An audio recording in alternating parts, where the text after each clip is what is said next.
You've walked into the room and she's already mid attack. Something about how useless you are, how you never follow through, how she can't rely on you for anything. Then comes the accusations, something you didn't do, didn't say, or did completely differently than she's complaining. It's specific enough to sound real, twisted enough that defending it will only take you a couple of minutes that you don't have. And you feel it arising, the urge to correct her, to defend yourself, to prove she's wrong. 6 months ago, you would have. You would have reacted to the insult, defended against the false accusation, and been pulled back into the chaos.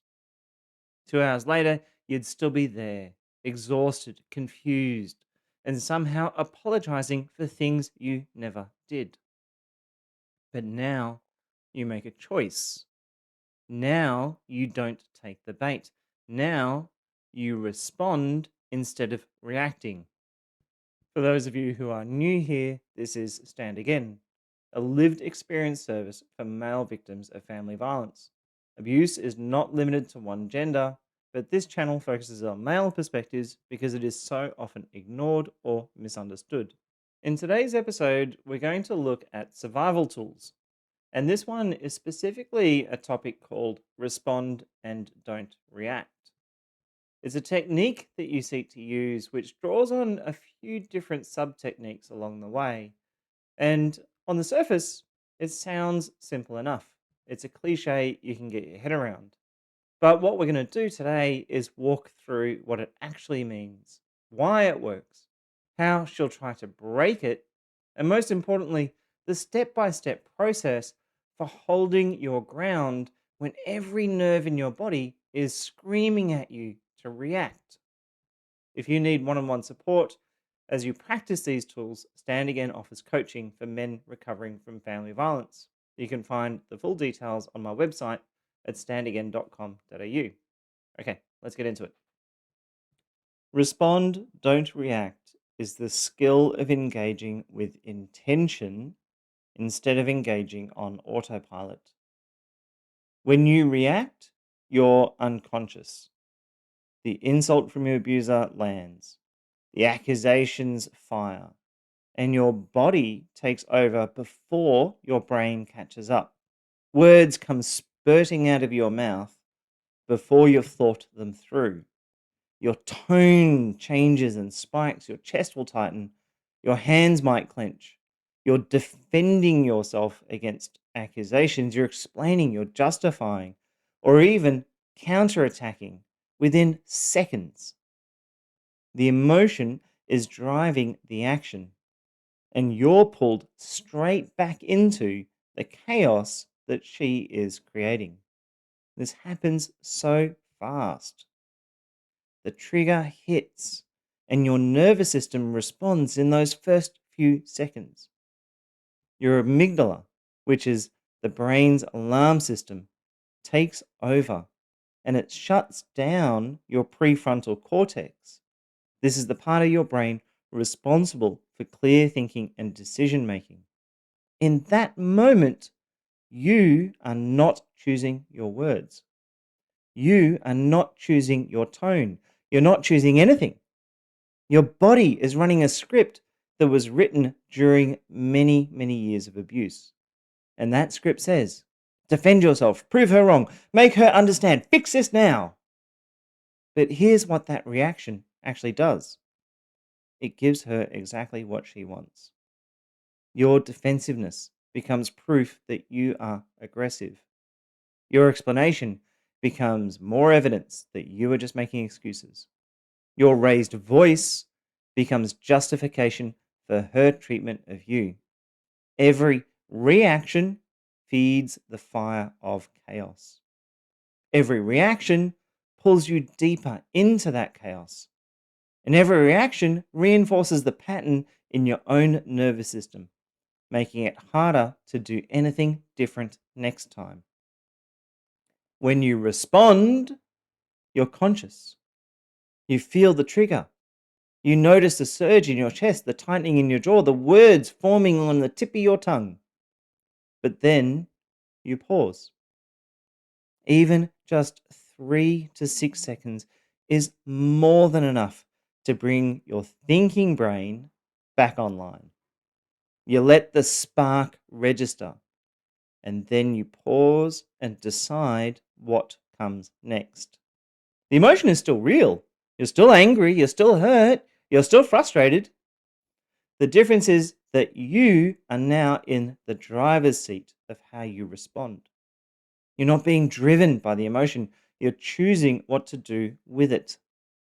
Responding is the ability to discern what words and actions will actually serve you in this moment, rather than what serves her. It's a mantra you use to decide when to respond and with what. Because sometimes the best response is silence. Sometimes it's a single calm sentence that doesn't defend, does not explain, does not engage. Sometimes it's walking away entirely. This is not about pretending you don't feel anything. It's not about suppressing your emotions or swallowing your truth.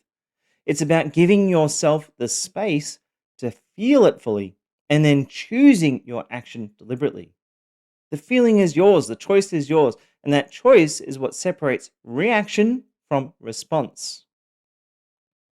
Let's make this a little bit more concrete. She accuses you of something you did not do. Maybe she says you ignored her all day, or that you're always putting yourself first, or that you'll never follow through on anything.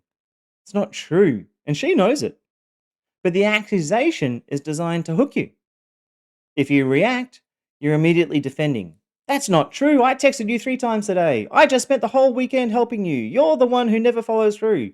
You're explaining, justifying, trying to prove that she's wrong. And while you're doing that, she's already moved on to the next accusation, or she's twisting your words, or she's using your tone against you, or you've been pulled back into that chaos. And 2 hours later, you're still there, exhausted, confused, and somehow apologizing for things you never did. If you respond, you pause. You feel the pull to defend, but you don't take that bait. Maybe you say nothing at all.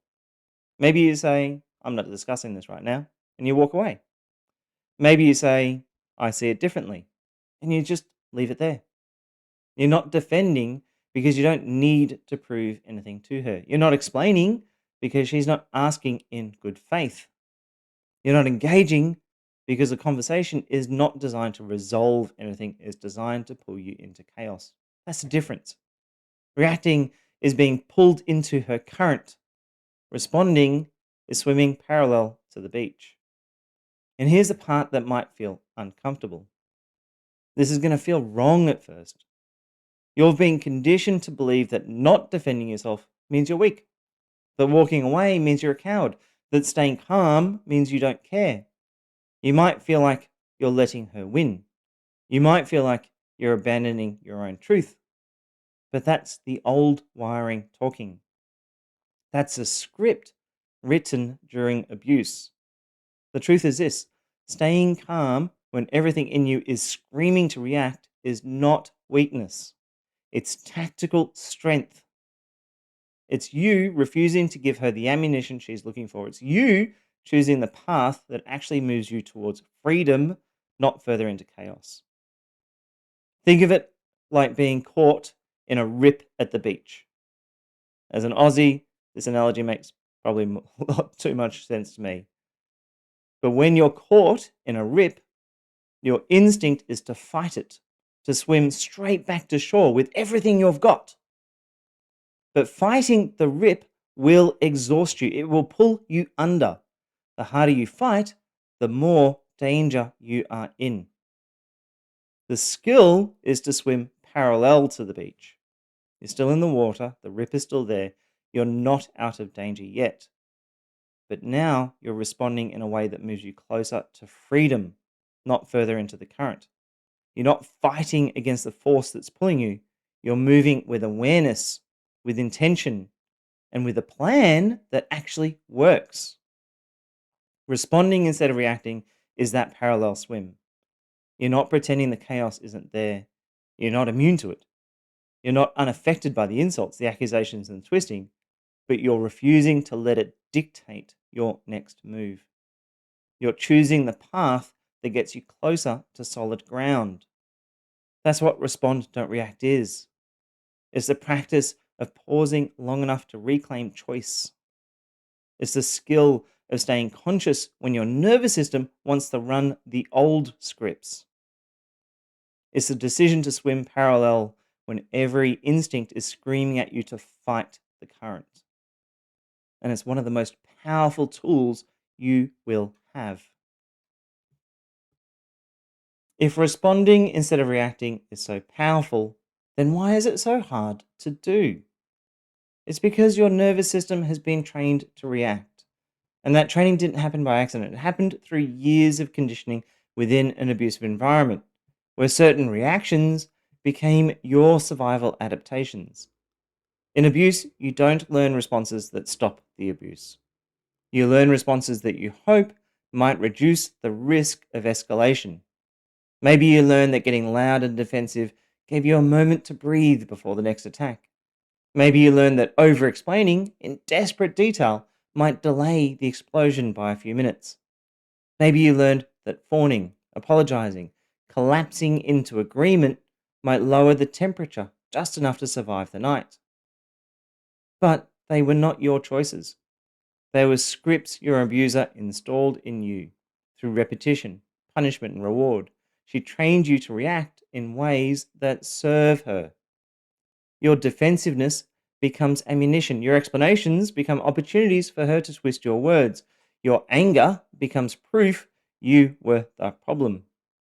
Every reaction you gave her was either something she conditioned into you deliberately or something you scrambled together in the moment because you were so worn down, so raw, that reacting was all you had left. Your nervous system filed these patterns away, not because they worked. They didn't stop the abuse. They just became the script your body runs automatically when triggered, because in those moments, conscious choice felt impossible. So now, even when the danger has passed, your nervous system still retrieves that old script. The trigger hits you, your body is already reacting. When the conflict escalates, your heart rate spikes. Blood redirects away from your prefrontal cortex, the part responsible for clear thinking and decision making, and it floods into your limbs, preparing you for fight or flight. In that state, responding with intention becomes nearly impossible. Your body has switched into survival mode, and survival mode does not pause, it reacts. Abusers know this. They know exactly which buttons to push to get your heart racing, your chest tightening, your thoughts scrambling. The bait is designed to flood you, and when you're flooded, you take the bait every time. This gets compounded by something specific to us men. We've been conditioned our entire lives that real men don't walk away, that real men stand their ground and defend what is theirs. Walking away feels like cowardice. Staying calm can sometimes feel like weakness. Not defending yourself can feel like letting an abuser win. In an abusive relationship, that conditioning also gets weaponized. She knows that calling you weak, questioning your manhood, or threatening something you're supposed to protect, like your kids, your reputation, your home, will provoke a reaction. She knows that protective instinct will override everything else. And when you react out of your need to prove you're not weak, or she targets that drive to protect what matters, she's got you exactly where she wants you. Then there's the shame. Most men carry deep shame about being within an abusive relationship. You might not even call it abuse, you might call it problems or a rough patch or just how she is. But underneath, there's a voice that says, I should not be putting up with this. What kind of man lets this happen? Why can't I just fix this? When you're triggered, that shame amplifies the reaction. The anger isn't just about what she said in this moment. It's also about every moment you felt powerless, every time you've stayed when you wanted to leave, every instance where you questioned your own strength. The reaction becomes a way to push back against the shame to prove to yourself you're not completely broken. And finally, there's just exhaustion. You're already running on empty. The abuse has drained your mental resources, your emotional reserves, your physical energy. You're making 1,000 micro decisions every day just to keep the peace, to manage her mood, protect your kids, get through work. By the time she provokes you, you've got nothing left. Deliberate choice requires cognitive resources you simply don't have. Reacting takes less energy than responding, and you have no reserves left to draw from. So when I say respond, don't react, I'm acknowledging that this is difficult work. Your nervous system, your physiology, your conditioning, your shame, and your exhaustion are all stacked up against you. This is not about willpower. It's about understanding the forces working against your conscious choice so you can begin to work with them instead of being ruled by them. Understanding why you struggle gives you the map. Now let's take a look at why it's worth navigating. Responding instead of reacting gives you the space to see what is actually happening. When you pause, you can assess the tactic that she is using on you. Is she baiting you for a reaction that she can use later? Is she trying to exhaust you into compliance? Is she manufacturing a crisis to pull your attention away from something else? Is she testing a boundary that you've set? When you are reacting, you can't see any of this. You're just scrambling. But when you are responding, you can read the situation and make decisions based on what is actually happening, not just what you're being told is happening. This connects to the TTI framework. For more details, look at the card above. Every abusive interaction has these three elements. There's a tactic that she's using, which is a specific behavior designed to manipulate or control. There's a trigger within you that the tactic hits, like an old wound or a conditioned response, or the fear that makes you reactive. And then there's the impact that she's aiming for, such as your compliance, your destabilization, your reaction that she can later weaponize. Respond, don't react is a survival tool that lets you create mental distance in the moment. You see the tactic for what it is. You recognize the trigger it's hitting within you, but you don't address that trigger right now. You file it away to explore later with a coach like myself, a therapist, or in your own reflection. And instead of giving her the impact she wants, you choose your response deliberately. When you feel yourself reacting, the reaction is information. It tells you where you're still vulnerable, where the old wiring is still alive, where healing work needs to happen. That's valuable, but it's not work you do in the heat of the moment while she's still running the tactic. You acknowledge it, you note it, and you come back to it later when you're safe. That space also allows you to think strategically. What does she actually want from this interaction? What's the safest way to handle this right now? Do I engage? Do I set a boundary? Do I leave? What serves my safety and my kids' safety in this very moment? Reacting strips those choices away. Responding gives it back. This matters for your immediate safety and your long term positioning. When you respond with calm, factual language, you create a documented record. Text messages, emails, witness accounts, these build a pattern, not just of you staying composed, but of her tactics, her accusations, her contradictions, her escalations. That evidence could become critical in family court, custody hearings, or even intervention order applications. The person who stayed steady and factual is more often likely the person who gets believed. For men, credibility is already an uphill battle. You're less likely to be taken seriously as a victim. You're more likely to be questioned, dismissed, or assumed to be exaggerating. Calm, documented responses strengthen your position. Reactive moments weaken it. One explosive text, one raised voice at the wrong time, and months of careful documentation can be undermined. Physical reactions carry even higher stakes. Any physical action done reactively can become a weapon she can use to flip the narrative. Responding instead of reacting protects you from handing her that opportunity. Responding also weakens the trauma bond over time. Abusive relationships operate on intermittent reinforcement. Tension, explosion, relief, repeat. Tension, explosion, relief, repeat. When you stop reacting, you stop participating in that cycle that keeps you hooked. Your nervous system begins to learn that engaging doesn't lead to resolution. It just pulls you deeper in. The bond doesn't vanish immediately, but each time you respond instead of react, you loosen its grip. And critically, responding lets you shift from defending against her accusations to acting on your own needs.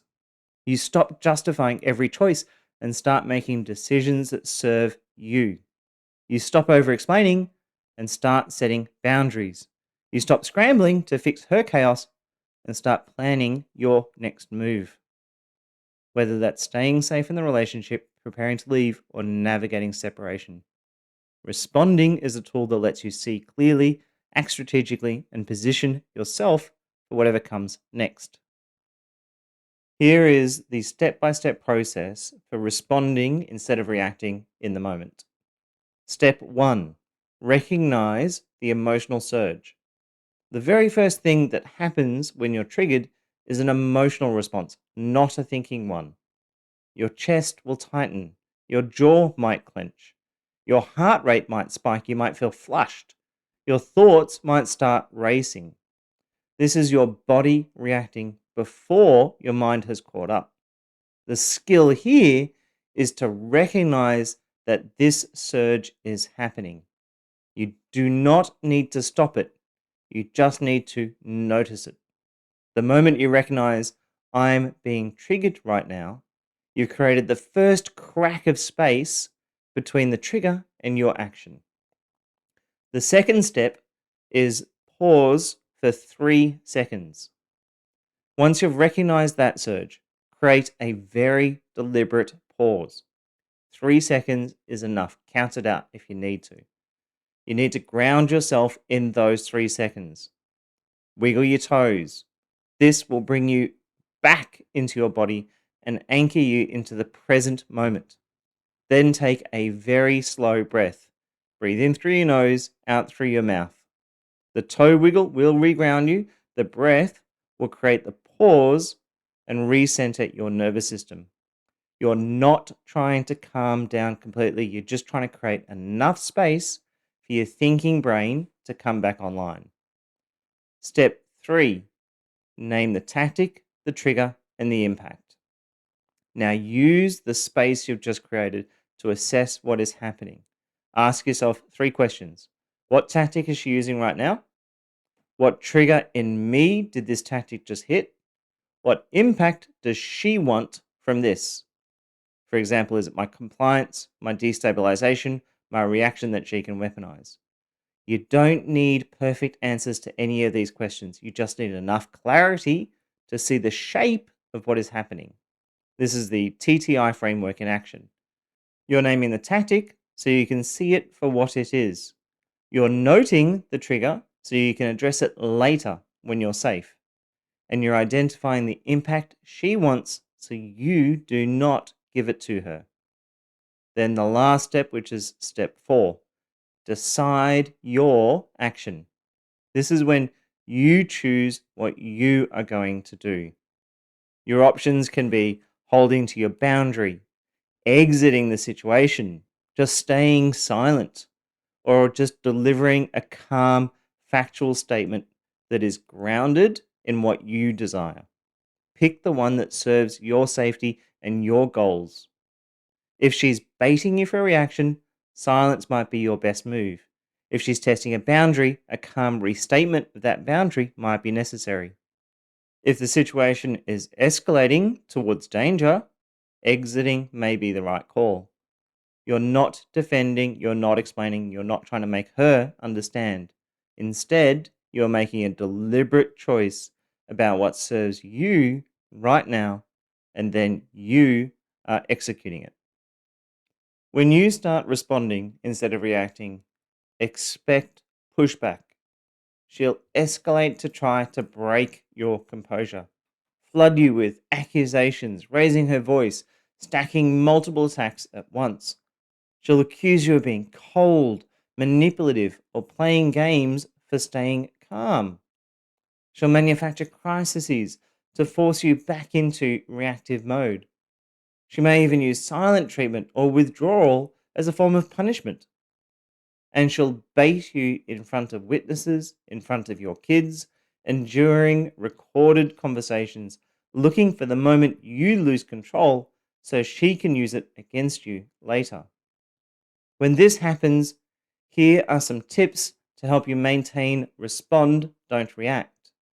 First, try to name the pull that might be drawing you back in. What trigger in you has she just hooked? Is it shame? Is it fear? Is it the protective instinct to fix or to defend? Naming it creates that distance. You're not stopping the feeling, you're just trying to identify what's being activated so that you can work on that later. Second, allow the surge to pass, even for a full minute. That pull you're feeling peaks and fades. It doesn't stay at maximum intensity all the time.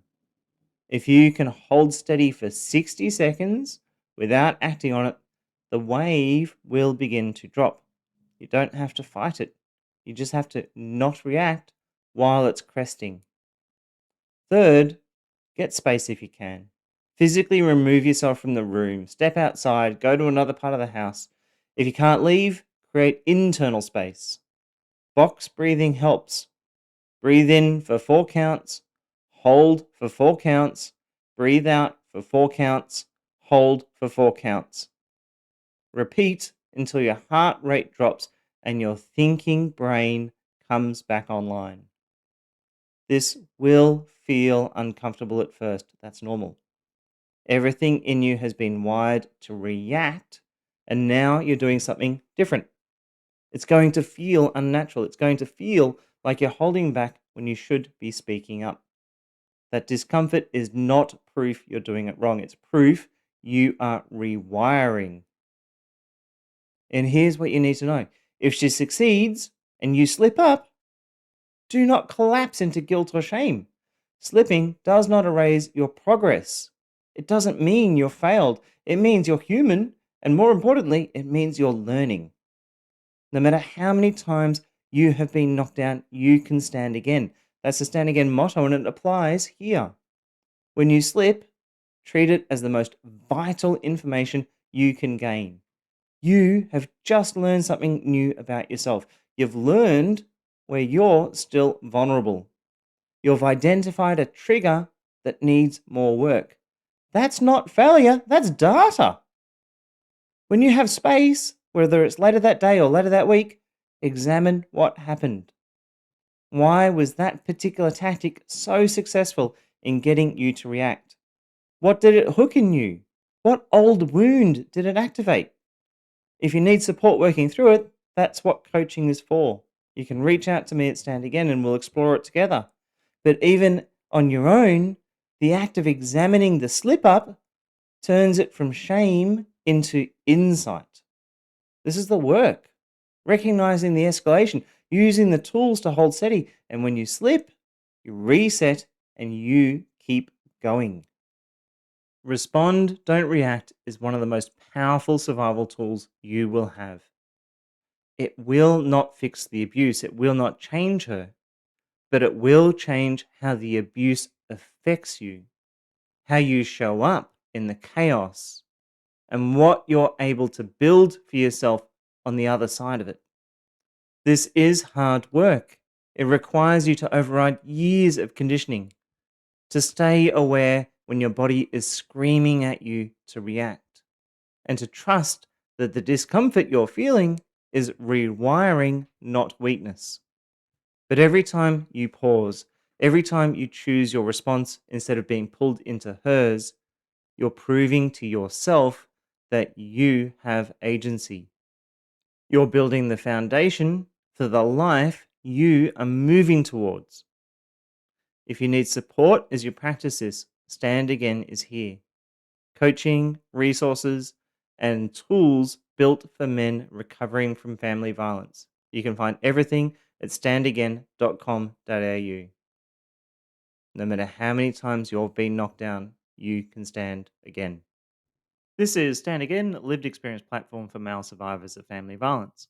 Please like, comment, and subscribe. Your voice might just help another man find his. If you're looking for one on one support, you can book coaching with a member of the Stand Again team. Simply visit standagain.com.au, where you will also find grounded information on surviving and recovering from family violence as a man. As always, remember that no matter how many times you've been knocked down, you can stand again.